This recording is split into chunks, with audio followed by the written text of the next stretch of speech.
నిద్రించేటప్పుడు వచ్చే కలల ద్వారా మన ఫ్యూచర్ని, మన జీవితాన్ని తెలుసుకోవచ్చా? అయితే ఒకసారి ఈ కథ వినండి.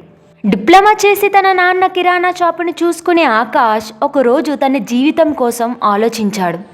నేను డిప్లొమా చేసి ఆపేసి మా నాన్న కిరాణా షాపుని చూసుకుంటున్నాను, కానీ నా ఫ్రెండ్ ఆకాష్ బీటెక్ చేసి ఒక సాఫ్ట్వేర్ ఉద్యోగం సంపాదించాడు, ఇంకా యూట్యూబ్ ఛానల్ కూడా పెట్టి సక్సెస్ అయ్యాడు. కానీ నేను ఇక్కడే ఆగిపోయాను. నాకు కూడా ఎడిటింగ్ చేయడం, స్టోరీస్ రాయడం అన్నీ వచ్చు, కానీ ఎలా నేను యూట్యూబ్ ఛానల్ పెట్టిన తర్వాత నేను సక్సెస్ అవుతానో లేదో. అదే నా ఫ్రెండ్కి ఒకసారి కాల్ చేసి, ఆకాష్కి కాల్ చేసి, నేను నీకు హెల్ప్ చేస్తాను, ఎడిట్ చేసి నీకు వీడియోస్ పెడతాను, నువ్వు నాకు నెలకి ఇంతని ఇచ్చే అంటే బాగుంటుందేమో. ఎందుకంటే వాడు ఆల్రెడీ సక్సెస్ అయిపోయాడు కాబట్టి నేను ఓన్లీ ఎడిట్ చేసి ఇచ్చేస్తే నేనేం కష్టపడిన అవసరం లేదు కదా అనేసి ఆలోచిస్తాడు. అయితే ఆకాష్ నరేష్కి కాల్ చేసి, ఒరే నరేష్, నాకు చాలా ఇష్టం రా ఎడిటింగ్ అవి చేయడం, నాకు వచ్చు కూడా, స్టోరీస్ కూడా నేను బాగా నేను రాయగలను, నేను అన్నీ ఎడిట్ చేసి వీడియో ఇస్తాను, నువ్వేమో పోస్ట్ చేసుకో, దానికి వచ్చిన డబ్బుల్లో నాకు ఎంతో కొంత నువ్వు నెలకి ఇచ్చే అని చెప్తాడు.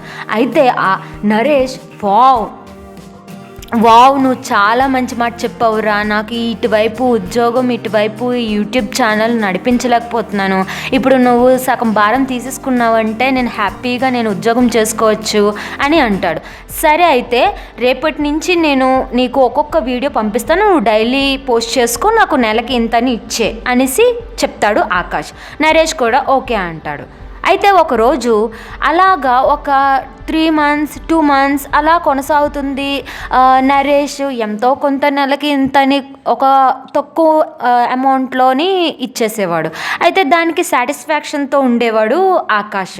అయితే ఒకరోజు ఆకాష్కి కలలోని ఒక మంచి భయంకరమైన రోజు ఒకటి వస్తుందన్నమాట. ఏంటంటే తనని యూజ్ చేసుకొని వేరే వాళ్ళు ఎదిగినట్టు అలాగా కొన్ని కలలు వచ్చేవి, కానీ దాన్ని అంతగా పట్టించుకునేవాడు కాదు. ఒకసారి ఏమైందంటే తన కలలోని ఎవరో తన బెస్ట్ ఫ్రెండ్ దొంగతనం చేసేసి వెళ్ళిపోతాడనమాట, ఇతని మీద పెట్టేసి. అయితే ఇతనేమో దొరికిపోయాడు, అతనికి ఏమీ దక్కలేదు, అలాగే నిందలు వచ్చాయి, కానీ దొంగతనం చేసిన వాడు గొప్పగా బ్రతుకుతున్నాడు. అయితే ఇలాంటి కళలు ఎందుకు వస్తున్నాయా అని రోజు ఆలోచించేవాడు. ఎందుకు నన్ను మోసం చేసి వాళ్ళు బాగానే ఎదుగుతున్నారు, నేనేటి ప్రతి కళలోని నేనే మోసపోతున్నట్టు, నేనే బాధపడుతున్నట్టు ఎందుకు వస్తుంది అని ఆలోచించాడు. ఒకసారి బాగా ఆలోచించాడు, ఇది నా లైఫ్కి ఏమైనా సరే మ్యాచ్ అవుతుందా, ఏమైనా ఉపయోగమా ఈ కళల ద్వారా అనేసి చాలా కళల గురించి చదివాడు, విన్నాడనమాట. అలాగా తిన్న కళ గురించి ఒకసారి డీకోడ్ చేద్దామని ఆలోచిస్తాడు. ఇక్కడ ఏం అర్థమైందంటే తిన వీడియోస్ వల్ల తను చాలా హైప్లోకి వెళ్ళాడనమాట. నరేష్ యూట్యూబ్ ఛానల్ చాలా హైలోకి వెళ్ళిపోయింది. అయితే ఇదంతా తనకి ఆకాష్కి అసలు బొల్లి వెలగలేదు. అదేదో నేనే యూట్యూబ్ ఛానల్ పెట్టుకుంటే నేనే హ్యాపీగా ఇంకా హైప్లోకి వెళ్ళొచ్చు కదా, ఇంకా నేనే సంపాదించవచ్చు కదా అన్న థాట్ ఆకాష్కి రాలేదు. అయితే ఈ కళ ద్వారా తనకు అర్థమైంది ఏంటంటే నిన్ను మోసం చేస్తున్నారు, నువ్వు మోసపోకు, నీ టాలెంట్ని నువ్వే ఉపయోగించుకో అన్నట్టు తనకు అర్థమైంది. సిగ్నల్ ఇచ్చింది యూనివర్సల్ అని తనకు అర్థమైంది. అప్పుడు వెంటనే ఆకాష్ నరేష్కి కాల్ చేసి, నేను రేపటి నుంచి నీకు వీడియోస్ ఇవ్వట్లేదు, ఎందుకంటే నేనే ఓన్గా యూట్యూబ్ ఛానల్ పెట్టుకుంటున్నాను అని చెప్పాడు. వెంటనే నరేష్ చాలా బాధపడతాడు. అయినా ఇక్కడ నరేష్ కూడా చాలా తప్పు పని చేశాడు. నీకు ఇంత టాలెంట్ ఉంది కదా, నీకు యూట్యూబ్ ఛానల్ నేను క్రియేట్ చేస్తాను, లేదా నువ్వు క్రియేట్ చేసుకో, నువ్వు అప్లోడ్ చెయ్యు అని ప్రోత్సహించాలి. లేదే అతని టాలెంట్ని ఇతను యూజ్ చేసుకుంటున్నాడు. ఇక్కడ ఇతనిది కూడా తప్పే. సో ఈ కళల ద్వారా ప్రతి ఒక్కరికి వస్తుంది. అలాగే నాకు కూడా ఒక కళ వచ్చేది.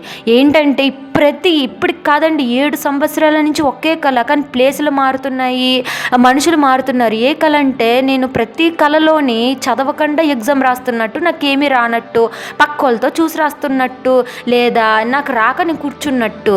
దీనికి అర్థం ఏంటో తెలుసా? నువ్వు సగం సగం నాలెడ్జ్తో ఉన్నావు, నువ్వు పూర్తిగా నాలెడ్జ్ తెలుసుకోవట్లేదు, నువ్వు ఎదగాలి అంటే నువ్వు నాలెడ్జ్ తెలుసుకో అనమాట. సో అందరూ కూడా ఒక్కసారి ఆలోచించండి, మీ కళలు ప్రతిసారి అదే వస్తుంది అంటే అందులో మీకు ఉపయోగపడేది ఒకటి ఉంటుందండి కళల శాస్త్రం ప్రకారం. జై శ్రీరామ్. మీరందరూ బాగుండాలి, మీరందరూ మీ కళల ద్వారా మీరు సక్సెస్ పొందుతారని ఆశిస్తున్నాను. మీకు ఈ వీడియో నచ్చినట్టయితే, బాగున్నట్టయితే నాకు లైక్, సబ్స్క్రైబ్ చేసుకోండి.